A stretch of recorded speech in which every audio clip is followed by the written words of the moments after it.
What's up, guys? It's Sam here, back at you, and I wanted to talk more about Tesla's cannibalization with the Model 3S and X. Um, so, but before I get into that, make sure you press that subscribe button, press that like button, just do it now, and press that bell notification. That bell notification tells YouTube to let you know when I post a new video. So, with that being said, a lot of the times when I say read or listen to or watch something on Tesla, and some talking head or pundit or writer or sometimes an analyst, right? This is probably the worst because this person gets paid to analyze stocks, right? Or equity. And they get paid to do this job, and this is the analysis they're coming up with. But anyways, and they talk about cannibalization, right? Well, the Model 3 is cannibalizing the Model S and the Model X, and how is that going to hurt Tesla? Well, first of all, let me just give you a quick definition of what cannibalization is. Cannibalism, right? We just eat humans. No, cannibalization of what they're referencing. What cannibalization say that 15 times fast. What that means is the reduction in sales from the introduction of a new product. Generally speaking, that's a common definition of what cannibalization is. Now, in reference to Tesla, it's the introduction of the Model 3 cannibalizing sales of the Model S and maybe or the Model X. And this is without putting without putting much effort into it. You can think about how the initial observer of this might think this may be a negative thing, right? Like most of the time when you hear about the reduction in sales, that's a bad thing, right? Like if you hear Apple reduces the amount that they sell of the iPhone, the total number or the sales volume decreases. Like a lot of times people perceive that as bad. So, excuse me. If we were to, good thing this is not a smell-o-vision.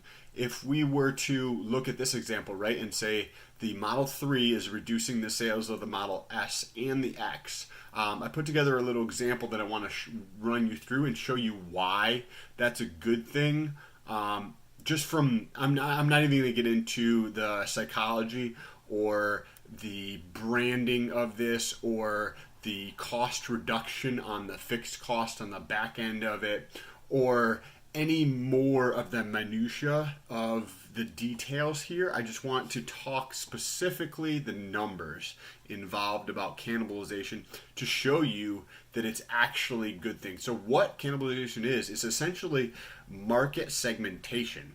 And if you think about it and look into it, market segmentation is just breaking down the market into different fucking segments, right? Like male, female, or say people who like sports and people who don't like sports, people who are this and people who are that, blah, blah, blah. You just go back and forth, right? And you can break it down into further and further little niches.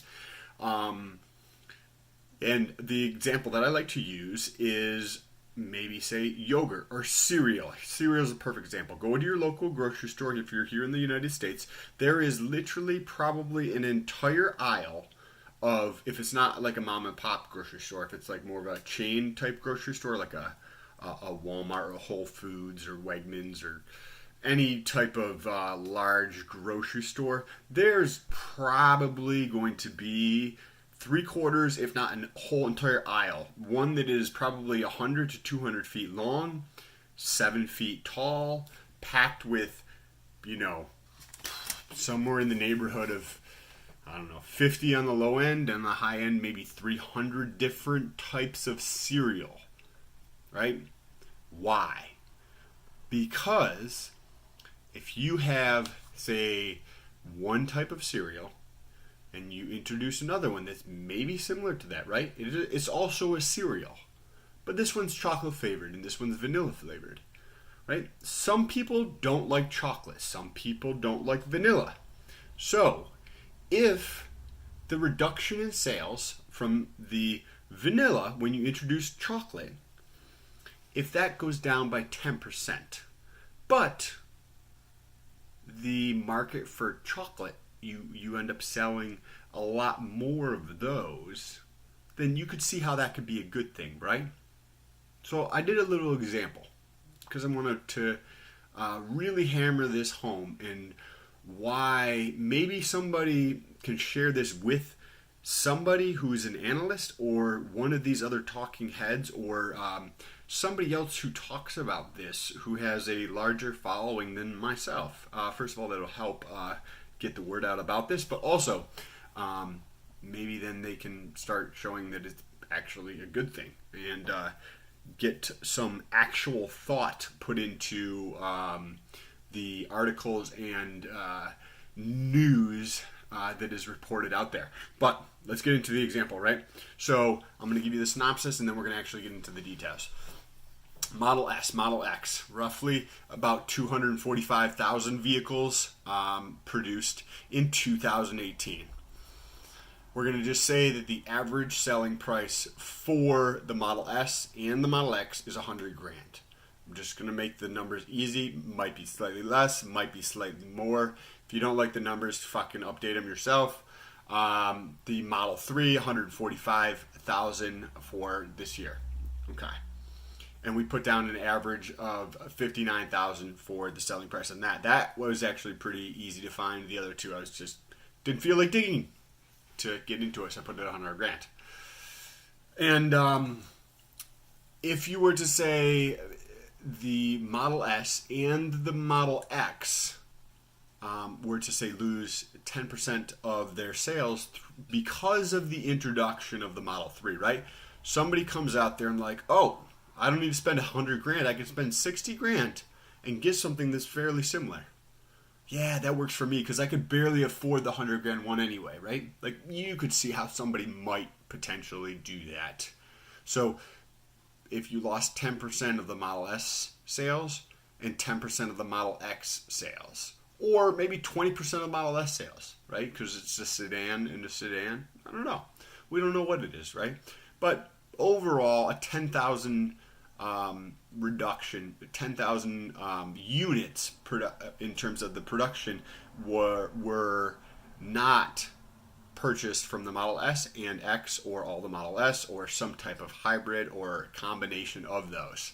So that is, now we're going to look at the numbers. So right here, we've got the Model S, Model X. They roughly sold about 50,000 in 2018. And if there was a reduction in those sales, right, they could have sold 55,000. But they didn't because they did introduce the Model 3. So there was a reduction. That's what this 5,000 is. At an average selling price of $100,000 per vehicle, that's $1 billion, right?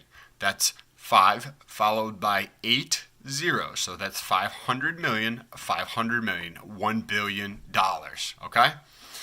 Now, if you just look at it super duper simply, and you just have a very elementary understanding of these, and you don't really pay attention to business that much, whatever the case is, right? You would stop right there, and you'd be like, they just lost $1 billion by introducing this vehicle. Yeah, that's very elementary way of looking at it. Another elementary way of looking at, sorry about that, screen just shut off. Another elementary way of looking at it would be like, okay, well they lost $1 billion, but right, these 10,000 people purchased a Model 3 at an average selling price of $59,000. So that came out to be $300 million, right? 295, which is 10,000 vehicles times $59,000 per vehicle. So $300,000. The difference between those would be $205 million. So like another elementary way of looking at it would be, oh, by introducing the Model 3, Tesla lost $410 million in sales. right? That seems like it could be plausible. You're like, yeah, that's right. They lost almost $500 million in terms of sales because of the cannibalization of the sales of the Model S and Model X through the introduction of the Model 3. And you might even hear people in the news talk about something like that, or somebody on YouTube or some article somewhere talking about that. Now, let's introduce the Model 3. 2018, they sold around 145. Okay, you can play semantics over the numbers, whether you want to say this is 110 and this is 94. It doesn't fucking matter. Just change the numbers and you'll see the same result pretty much. The Model 3 sold roughly 145,000 vehicles in 2018 at an average selling price of $59,000. That's $8.5 billion. $8.5 billion. Okay. Now, you might be thinking, what's going on? Right? They traded one sale of the Model X for 14.5 sales of the Model 3. And when you look at the price differential, this is not 14 and a half times smaller. So, that means it's a good thing to do. And 9 out of fucking 10 times, that's the case. That doesn't include any of the branding, the psychology, getting the product into more people's hands, the reduction of the fixed cost spread over a certain number of units. You can go on and on and on. It doesn't include any of that. This is just the sales data, right? And they traded $1 billion for $8.5 billion. Okay? That's what it is, right? They traded Model S and X, one for 14.5 sales of the Model 3. So you essentially trade $100,000 for almost $1 million, right? That seems like a good idea, doesn't it? And that, my friends, is how cannibalization is with the Model 3, and generally speaking, that's how it's going to work in the marketplace. That's why you see such a variety of products when you go to a store, because cannibalization is another way of saying market segmentation. Like, that's a good thing, because people are willing to pay for the market segmentation. Every market segmentation has a different willingness to pay. This is getting into the weeds, but the willingness to pay for every different market segmentation is slightly different. That's why you see different trim levels, different colors, different options on vehicles, because everybody has a different willingness to pay. You're willing to pay for the 22-inch gunmetal gray 5-spoke, with low profile Michelin, no go flat tires. You're willing to pay $5,000 for that, right? But they're only $2,500, so you'll add that on, right? Or the stereo, your willingness to pay is over what the cost is. We don't need to get into pricing. If you guys found this video interesting, make sure you smash that like button just very gently with your finger. You just tap on the thumb icon that has a thumbs up, and you just touch that lightly and turn until it turns blue on your phone. You just be like, dude, right there. Don't break your phone screen when you do it. Also, there's a little red button that says subscribe. So when you do that, after you're done pressing the thumbs up, you just move over and you press subscribe. And then there's a little bell notification. Press the little bell notification, and then you get 2 little things on the outside of that. That'll tell you every time I post a new video.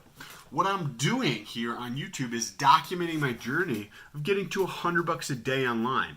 So what I'm posting, how I'm marketing it, how the results are through my YouTube analytics. I don't see a lot of other people showing you exactly the results in their YouTube analytics, but I'm doing at least 1 video a week on my YouTube analytics. Check out the channel if you want to see that. Also, telling you how I'm making my money. Currently, I have the second link in the description, which is for Amazon Associates. So how that works is, if you were going to purchase something on Amazon and you already know what you're purchasing, or if you don't, but you have a purchase to make, right? Like, I need to buy something for my wife, or you need to buy something, or you want to buy something for yourself, but you don't know what it is. So you're going to look on Amazon and you want a new shirt or sweatshirt, whatever the case is. If you use my link, that tells Amazon that you clicked on my link, and it just takes a tiny little bit of that profit and gives it to me. So if you want to follow that, I also have videos on Amazon Associates and how I'm using that to get to $100 a day online. If you have any questions about the YouTube growth or the Amazon or Tesla and cannibalization, or you just want to tell me that you don't agree with anything that I fucking did here and that I should fucking put more time into the research here, let me know down below in the comments. Or the first link in the description, right before the Amazon one, is my Instagram. So you can shoot me a DM or comment on a picture on Instagram. Hope you guys have a fucking awesome weekend, and I'll talk to you soon. Peace.